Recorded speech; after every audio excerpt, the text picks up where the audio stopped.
खेड तालुका कृषी बाजार समितीच्या सुंदर अशा वातावरणामध्ये मुद्दाम वातावरण हे शब्द वापरला, कारण इथं दोन वकिलांचा कारभार आहे. काही केलेला वकील ऐकतच नाहीत, कारण सगळं करून पाहिलं पण हटत नाही. त्यामुळं हा कार्यक्रम ज्यांनी नियोजनबद्ध केला ते आमचे खेड तालुक्याचे सर्वसामान्यांचे आणि तुमच्या सगळ्यांचे आवडते आमदार माननीय बाबासाहेब काळे यांच्या प्रयत्नातून आणि तुमच्या सगळ्यांच्या सहकार्यातून हा गोड कार्यक्रम आज इथं झालाय. आणि विशेष म्हणजे जरा वेगळा झालाय. प्रत्येकाला या गोष्टीची जाणीव होत असेल. काही लोक बोलायला अडखळत होती, काय बोलावं सुचतच नव्हतं. बोललं तर लागतंय का आणि लागलं तर चालतंय का, अशा अनेक गोष्टी आहेत. परंतु माजी अध्यक्ष आणि उपाध्यक्ष यांच्या सुंदर कार्यक्रमामुळे बाजार समितीचं नाव लौकिक वाढलंय. या मागील का राजकारण हे फक्त बाजार समितीला अनुसरून जास्त व्हायचे. खेड तालुका गाजला अनेक गोष्टीतून, त्याच्यामध्ये कृषी बाजार समिती कायम एक नंबरला राहिली.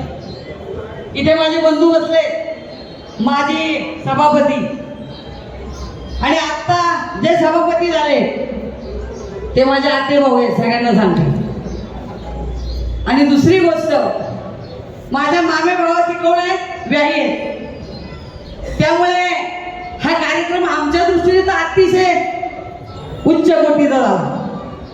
कारण ज्या दादांनी 35 वर्ष, कशाला म्हणतात, एक ग्रामपंचायत स्वतःच्या विचारानं, आचारानं, संस्कारानं घडवली, आणि जे गाव ज्या तालुक्याचा विचार केला की राक्षेवाडी आणि होलेवाडी या दोन गावाचं माणूस कधी विसरणारच नाही. उभ्या तालुक्यात जर विचार केला, ही नावाजलेली गाव आहे, आणि अशा एका गावचा आमचा दादा 35 वर्ष कारभार करतोय की जेणेकरून सर्वसामान्य माणसाला सांभाळायला मिळेल.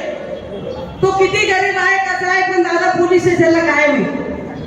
दादा आहे कुठे तहसीलदार कचेरीमध्ये कायम आहे. कारण जीवावर अंगावर ओढून प्रत्येक काम करणारा माणूस म्हणजे अशोक दादा राक्षे. गेली 30-35 वर्ष मी सुद्धा राजीवनगर सहकारी बँकेवर काम करते, परंतु मला कधी दादाला सांगावंच लागलं नाही की दादा माझी निवडणूक आली. कारण दादानी मनापासून कायम स्वरूपी माझं काम हे कामच केलं. आणि आमचा जितू इथं बसला, जितू काय हात नंबर 1 नंबरवर करून असतो. ही सगळी अगदी तोला मोलाची माणसं आहेत, समाजामध्ये वावरणारी, समाजामध्ये स्वतःचं एक वेगळं स्थान निर्माण करणारी. परंतु आज दादाला मी नेहमी चिडवायची, दादा लोकांच्या बापासाठी मी नको रे काढू. ते दादाचं माझं बोलणं असायचं, काय काही झालं की दादा पुढं असायचं, मी म्हणायचे नको रे, लोकांसाठी लई केलं पण तुझ्यासाठी कधी करायचं. आणि आज तो सुंदर असा दिवस झालाय. मी 2 त्याच्या निवडणुका जवळून पाहिल्या, कशा झाल्या त्याला माहिती, मला माहिती आहे. घरातले सुद्धा कसे असतात, गाव पुढं घालायचं असतो, पुढं पळायचं असतं, हे सगळं जवळून मी पाहिले. त्यामुळे बाबांनो, आजचा आनंदाचा दिवस आहे. विशेष करून माझी आत्या जिवंत नाही, थोड्याच काळखंडामध्ये ती गेली, परंतु तिला सुद्धा एक ब्रह्मानंद झाला असता. जिने जीवनाचे काबाड कष्ट करून स्वतःच्या मुलांना सुंदर घडवलं. जीवनामध्ये कसं घडायचं, काय केलं पाहिजे, हा खरा तर मोठा संस्काराचा भाग असतो. आणि तो आमच्या आत्याने जन्मावर या राक्षे कुटुंबासाठी केला. या घराची मूठ कायम आवळून ठेवण्यासाठी, एकत्र ठेवण्यासाठी कायम सदैव ती तत्पर राहिली. अशा आत्याला सुद्धा मी या चांगल्या प्रसंगी सर्वांनिमित्त निश्चित अर्पण करणार आहे. आणि तिला सुद्धा सांगणार आहे की ताई, आज तुझा अशोक सभापती झालाय. तू जरी कुठेही असली तरी दादांनी तो नावलौकिक घडवण्याचा प्रयत्न केला. तो कायम स्वरूपी मोठा राहिला. नातेवाईक सांभाळणं, माणसं सांभाळणं, इतर गोष्टी सांभाळणं दादाची तशी अवघड काम आहे, परंतु सदैव तत्परतेनं प्रत्येक पाऊल दमदार टाकणारा दादा आज या कृषी बाजार समितीचा सभापती झाला आहे आणि त्याच्याबरोबर गाडे पाटील तुम्ही सुद्धा उपसभापती झाले. त्यामुळे हातात हात कायम ठेवा. दादांनी खूप केलं सगळ्यांसाठी, परंतु त्याच्यावर कालच्या दिवसापर्यंत लोकांनी तीर मारायचं सोडलं नाही. त्याला खाली खेचायचा प्रयत्न कायम स्वरूपी केला. पण बाबांनो, सत्य जिवंत असतं, सत्य तरतं, सत्य न्याय देतं. एवढं बोलून थांबते. जय हिंद, जय महाराष्ट्र. सभापती आणि उपसभापती निवडीच्या ह्या कार्यक्रमानिमित्त नवनिर्वाचित सभापती आणि उपसभापती यांना शुभेच्छा देण्यासाठी आपण सर्व उपस्थित झाला. प्रथम मी बाजार समितीच्या वतीनं सर्वांचं स्वागत करते. उपस्थितांमध्ये खेड तालुक्याचे कार्यक्षम आमदार आणि ज्यांनी नेहमी आम्हाला साथ दिली असे बाबाजी शेठ काळे असतील, त्याचबरोबर आमचे सर्व संचालक मंडळ असतील, सर्व माझ्या भगिनी जिल्हा परिषदच्या सदस्य असतील. फारसा वेळ न घेता, आताच संयोजकांनी सांगितलं की बराच वेळ झालेला आहे, तरी जसं बाबाजी शेठ तुमच्या इलेक्शनच्या वेळेस मी एक वाक्य बोलले होते की आले बर का निवडून, तसं आज म्हणाल की अशोक दादा सभापती झाले बर का. कारण कालपर्यंत ज्यांच्या कटकारस्थानाने 35 वर्ष काम करून सुद्धा ज्या व्यक्तीला आज सभापती पदापासून वंचित ठेवण्यासाठी बरेच प्रयत्न केले, पण जसं आता ताई म्हटल्या की सत्यमेव जयते आणि अशोक दादा आज सभापती झाले. अतिशय आनंदाचा दिवस आहे. मला आठवतं 2 वर्षापूर्वी ज्यावेळेस आम्ही निश्चय केला होता की आपण या बाजार समितीचा कायापालट करूया, चांगलं काम करूया, एकत्र येऊन चांगलं काम करायचं शेतकऱ्यांसाठी असा विचार केला. त्यावेळेस अशोक दादा असतील, मोहिते भाऊ असतील आणि गोरे भाऊ असतील, महेंद्र, या तिघांनी आमची साथ दिली आणि आमचा हा कार्यकाळ चालू झाला. आणि त्याच अनुषंगानं आम्ही आज 20 महिन्यांनी राजीनामा देऊन रणजित भाऊ असतील आणि अशोक भाऊ असतील यांना काम करण्याची संधी देण्याचा निर्णय घेतला. बरेचशे टीका टिप्पणी झाल्या की राजीनामा देताय की नाही, असं होणार नाही. कारण आम्ही सगळेजण एका माळेमध्ये गुंतलेले हे सगळे संचालक आहोत. जसं विजूभाऊ नेहमी म्हणायचे की आम्ही जरी सभापती आणि उपसभापती असलो तरी प्रत्येक संचालक सभापती आहे, प्रत्येक संचालक उपसभापती आहे. आणि तोच विचार घेऊन अशोक भाऊ असतील आणि रणजित भाऊ असतील पुढील त्यांचा कार्यकाळ करतील. आणि सगळ्यात महत्त्वाचं, आमची या सगळ्यांची जी एक विचाराची माळ आहे ती अशीच सातत्यानं अशाच पद्धतीने काम करत राहील. पुढील कालावधीमध्ये जे जे माझे कोणते बंधू संचालक आहेत ते सभापती होतील, उपसभापती होतील. तुमच्या सर्वांच्या आशीर्वादानं, तुमच्या सर्वांच्या साथीनं आज पुन्हा एकदा सभापती अशोक भाऊ राक्षे आणि उपसभापती रणजित भाऊ यांना शुभेच्छा व्यक्त करते. तुम्ही शेवटच्या क्षणापर्यंत सुद्धा त्यांना त्या ठिकाणी थांबवायचं जर काम करत असाल, त्याची नोंद समाज हा घेत राहतो.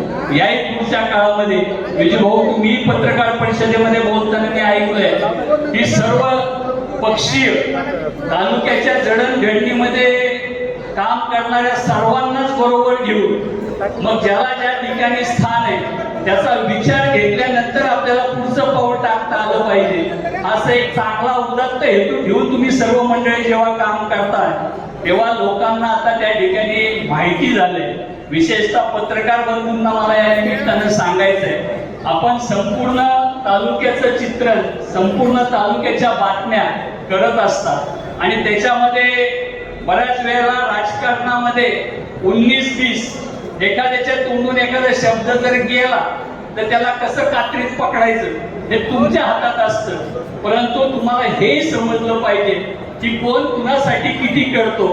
सर्व पक्षीयांची मूड बांधायचं एवढं काही सोपं काम नाही आणि ते सगळं आम्ही सर्व एकत्र या ठिकाणी जेव्हा ठरवलं तर आपल्या सर्वांना माहितीसाठी सांगतो, तालुक्यातल्या आता सर्व संस्था या ठिकाणी सर्व पक्षीय पद्धतीनं आपल्या सर्वांच्या सहकार्याने या ठिकाणी आपण चालवतो. प्रत्येकाला त्या ठिकाणी न्याय देण्याच्या दृष्टीनं, त्या ठिकाणी संधी देण्याच्या दृष्टीने काम करतो. मग त्याच्यामध्ये या ठिकाणी आमदार साहेबांच्या माध्यमातून खरं तर त्यांनी कुणावरतीही अशा एक प्रकारचा कुठलाही अन्याय नाही होईल याची काळजी, विशेषतः आता गाडे पाटलांना संधी दिल्यानंतर अनेक जेव्हा जे या ठिकाणी याच्यामध्ये सामील होतील त्यांना सुद्धा त्या ठिकाणी तितक्याच पद्धतीनं सन्मानानं वागणूक देण्याची भूमिका या ठिकाणी जेव्हा ठेवली तेव्हा मला आपल्याला सर्वांना सांगायचंय, या ठिकाणी तालुक्याचं राजकारण हे आपण आपल्या तालुक्याच्या विकासासाठी करायचंय आणि त्या विकासासाठी जे काही करावं लागेल ते सर्वांनी या ठिकाणी मला काय मिळेल याच्यापेक्षा मी सर्वांना काय देईन अशा पद्धतीने जर करायचं ठरवलं तर अशा पद्धतीनं या ठिकाणी सर्वांना मान सन्मान या ठिकाणी मिळणार आहे. आणि तशा पद्धतीनं या ठिकाणी ज्यांना संधी काल मिळाली त्यांनी त्याचं सोनं केलं, आज ज्यांना या ठिकाणी मिळाली त्यांच्या पावलावर पाऊल ठेवून तेही त्या ठिकाणी तितक्याच पद्धतीने करतील आणि ज्यांना संधी द्यायची ते सुद्धा त्याचं अनुकरण करतील. अशा प्रकारच्या आपल्या सर्वांच्या वतीने या ठिकाणी या सर्व संचालक आणि पदाधिकाऱ्यांना मनापासून सदिच्छा शुभेच्छा व्यक्त करतो. वाघोबा महाराजांच्या पदस्पर्शानं आणि आमचे राजे आदरणीय अशोक दाजी राक्षे हे खरं तर कानिफदादांचे भक्त आहेत. पंढरीच्या पांडुरंगाची वारी या ठिकाणी झाली, काल बारस झाली आणि आज त्रयोदशी आणि उद्या ओम चैतन्य कानिफनाथ बाबाचा माझ्या गुरुवार. आज संपूर्ण तालुक्यामध्ये मार्केट कमिटीपेक्षा आमदार साहेब गाडा मालकांना जास्त आनंद झालेला आहे, कारण की गाडा मालकांची बारी गेल्या 35 सभापती खऱ्या अर्थानं या ठिकाणी बोलणार आहे. आपण जर पाहिलं तर तुम्ही म्हणत असतात की सर्व मंडळी या ठिकाणी एकत्र कसे आहे, तर निश्चितच सभापतींनी या ठिकाणी त्यांच्या खऱ्या अर्थानं भाषणामध्ये ते बोलून दाखवते की खऱ्या अर्थानं ही मार्केट म्हणजे खेड कृषी उत्पन्न बाजार समिती म्हणजे शेतकऱ्यांना ओळख असणारी ही संस्था आणि या संस्थेमध्ये गट तट हे गोष्टी सर्व बाजूला ठेवून आपण सर्व संचालक या ठिकाणी एकत्र आलो पाहिजे. आपलं सभागृह आहे आणि या सभागृहामध्ये आपण एक चांगल्या प्रकारे त्या ठिकाणी काम करू शकतो. आपण जर एकत्र आलो तर निश्चितच प्रत्येकाला या ठिकाणी निवडून आल्याच्या नंतर प्रत्येकाची एक अपेक्षा असते की आपण या ठिकाणी सभापती व्हावं, उपसभापती व्हावं. कारण प्रत्येक जण या ठिकाणी गावातून त्यांच्या गाववाड्यातून आणि गावाचा खऱ्या अर्थाने या ठिकाणी आता सभापतींची निवड झाली. मगाशी मी ताईंचं या ठिकाणी मनोगत ऐकताना त्यांनी या ठिकाणी बोलून दाखवलं की दादांनी खऱ्या अर्थानं 35 वर्ष गावाची सेवा केली. मी पण खऱ्या अर्थानं गावातील एक 10 वर्षापासून खऱ्या अर्थानं ग्रामपंचायतच्या माध्यमातून सोसायटीच्या माध्यमातून काम करत असताना आज जर पाहिलं तर निश्चितच आमचे त्या 10 वर्षापासून जे पॅनल प्रमुख खऱ्या अर्थानं अशोक भाऊ या ठिकाणी उपस्थित आहेत. आम्ही ज्या ज्या ठिकाणी खऱ्या अर्थानं काम करत आलो, आम्ही काम करताना स्वच्छ प्रतिमेचं काम करत आलो गावात असेल आणि आता तालुक्याने तर खऱ्या अर्थानं माझे मतदार बंधू ज्यांनी खऱ्या अर्थानं प्रत्येक गावातून त्यांना निवडून दिलेलं आहे, अशा ग्रामपंचायतचे असतील खऱ्या अर्थानं त्यांनाही खूप आनंद झालेला आहे की त्यांनी खऱ्या अर्थानं ज्या व्यक्तीला मतदान दिलं आज खऱ्या अर्थानं त्या मतदानाचं सोनं झालं असं निश्चितच या ठिकाणी ही मंडळी मानत असतील. आज जर पाहिलं तर तालुक्यातून सर्व मार्केटच्या माध्यमातून या ठिकाणी जोडणारे सर्व शेतकरी असतील त्यांना पण खऱ्या अर्थानं आनंद होत असत. एवढ्या कमी वयातील युवा सहकारी या ठिकाणी खऱ्या अर्थानं बाजार समितीमध्ये काम करणाऱ्या या ठिकाणी उपसभापती म्हणून या ठिकाणी काम करायला बसणार आहे. निश्चितच याचं योगदान खऱ्या अर्थानं ही सर्वच मंडळी त्यामध्ये खऱ्या अर्थानं विद्यमान आमदारांचा मोठा मोलाचा वाटा आहे की मंडळी आम्ही जरी एकत्र झालो तर निश्चित त्यांनी एकत्र जरी झालं तर त्यांनी कसल्याही प्रकारची मला त्या ठिकाणी आठ न घालता तुम्ही तुमच्या कार्यात चांगलं काम करा एवढंच त्यांनी त्या ठिकाणी तुमचे संचालक मंडळ ठरवतील की निश्चित काय केलं पाहिजे आणि त्या माध्यमातून खऱ्या अर्थानं आज या ठिकाणी मला या काम करण्याची संधी मिळतील. त्याचं खऱ्या अर्थाने मी आमदार साहेब असतील, विजूभाऊ असतील, संजूभाऊ असतील, खऱ्या अर्थाने या व्यक्तींचं नाव घेतलं पाहिजे. त्या व्यक्तींमुळे खऱ्या अर्थाने या ठिकाणी मला काम करण्याची संधी मिळाली. आपण जर म्हणत असाल की तुम्ही आज तुम्हाला या 8-10 दिवसात जर संधी मिळाली, असं मी कधी कुणाला तालुक्यामध्ये ज्या वेळेस मी निवडणुकीच्या माध्यमातून खऱ्या अर्थानं 12 दिवसातच आपल्याला माहिती आहे मला तिकीट मिळालं मी निवडून आलो. हे खरं सगळं पुढे जातं. मी ज्या भूमीत राहतो ती तुकाराम महाराजांची भूमी आणि खऱ्या अर्थानं तुकाराम महाराजांची कन्या आमच्या घरात दिलेली. आमचं काहीतरी मी म्हणतो पूर्वजांचं पुण्य असतील ज्यामुळे या ठिकाणी तालुक्यातील कोपऱ्यातील या गावातील एक युवकाला या ठिकाणी काम करण्याची संधी मिळाली.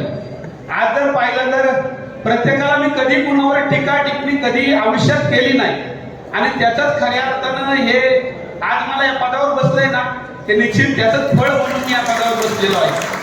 कारण माझ्या स्वभावातच कधी कोणावर टीका करणं नाही.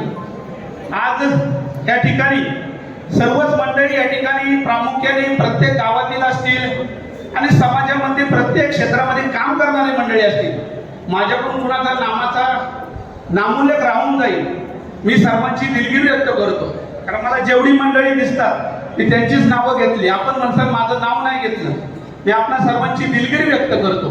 खरं तर आता ज्यांची सभापती म्हणून खऱ्या अर्थानं निवड झाली असे आमचे मार्गदर्शक